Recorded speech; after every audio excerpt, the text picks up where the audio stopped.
Rangers at home, Hearts, 3 o'clock on Saturday. Russell Martin, I don't know if he can afford another slip-up. And Hearts are absolutely flying under Derek McInnes, 6 points clear of Rangers, joint top with Celtic. And Rangers go into that game, and on the evidence of what we've seen so far this season, would you fancy Rangers to win that game? I don't. No. I wouldn't. If anything, I'd be betting on a Hearts win if I was a betting man. And I probably think that the worst result that Derek McInnes and Hearts will take away from Ibrox this weekend is probably a draw. And if Rangers were to draw that, that'd be 5 straight draws, no wins, and I think the pressure would be piling on Russell Martin at that point. So, as ridiculous as it may sound, so early into his first ever season as the Rangers manager, after 5 games, he could be at maximum point of danger in terms of his job credentials. So that's huge. And if it was anybody else in the league coming to Ibrox, you'd still think, well, you couldn't be convinced that Rangers will deal with that because you saw what happened when Dundee visited. But this Hearts side and the momentum that they're building early in the season under Derek McInnes, I think it's a really perilous looking afternoon for Russell Martin. The flip side of that coin is if he can get a win, then he cuts the gap between Rangers and Hearts to 3 points, and also Celtic for at least 24 hours or thereabouts, because Celtic have got to go down to Kilmarnock, which is a notoriously difficult venue for them. And they do so against this chaotic backdrop of everything that's been going on between Brendan Rodgers and the board, and the supporters are in full-scale revolt. So, it's the flip side of everything that I've just said for Russell Martin is if he can beat Hearts, then wow.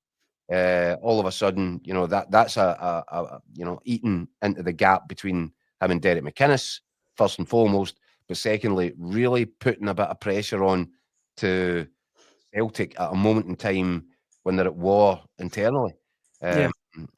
So, I have not got a clue what we're about to witness over the next 3 or 4 days in general, Daniel. Whether it's the press conferences, whether it's off the pitch, on the pitch. But I tell you what, you're not going to be able to take your eyes or ears off it. It won't be boring. We've already got comments coming in, and if you're watching at home, you want to get involved, please do so. We'll try and read it out. Rangers Easy OK says, Asgard, Raskin and Cornelius all showing up for the national teams, all in Russell Martin now. He said a few times the squad and paper looks strong.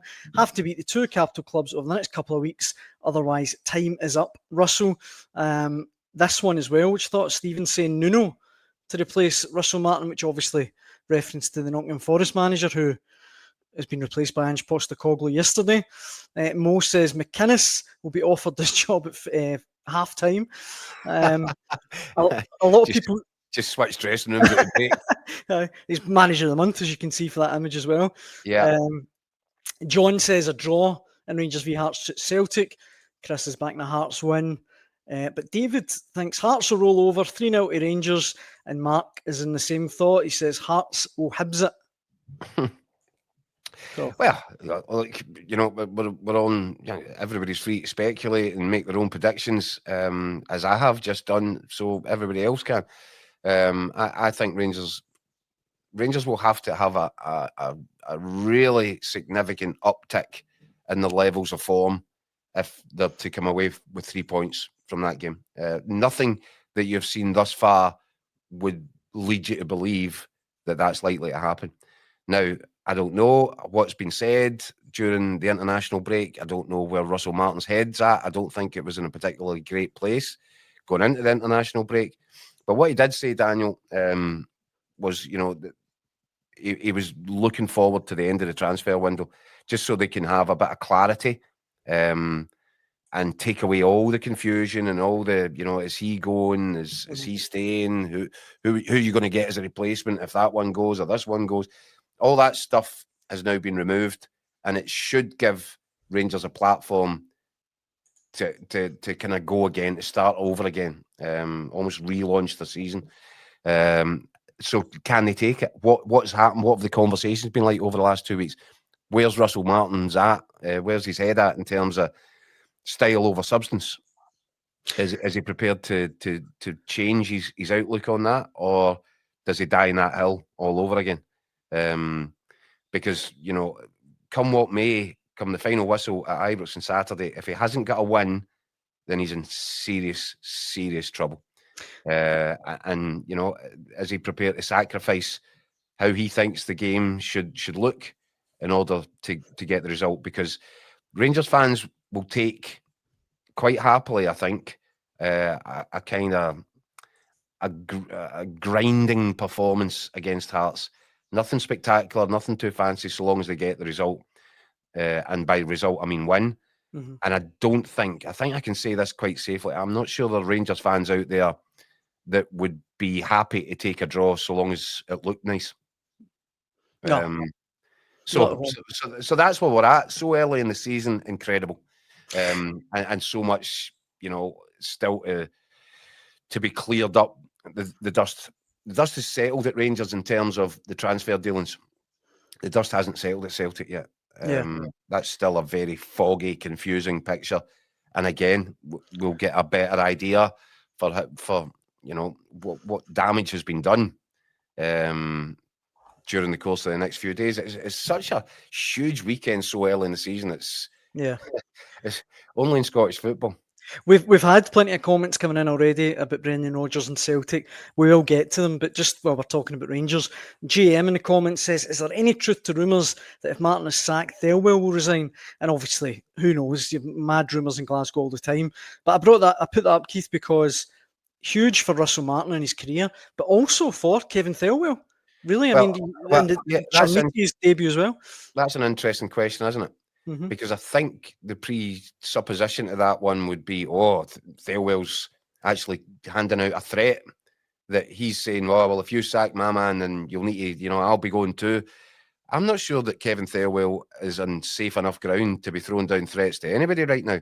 If I'm Kevin Thelwell, and he's already passed the buck and thrown the hot potato into Russell Martin's lap.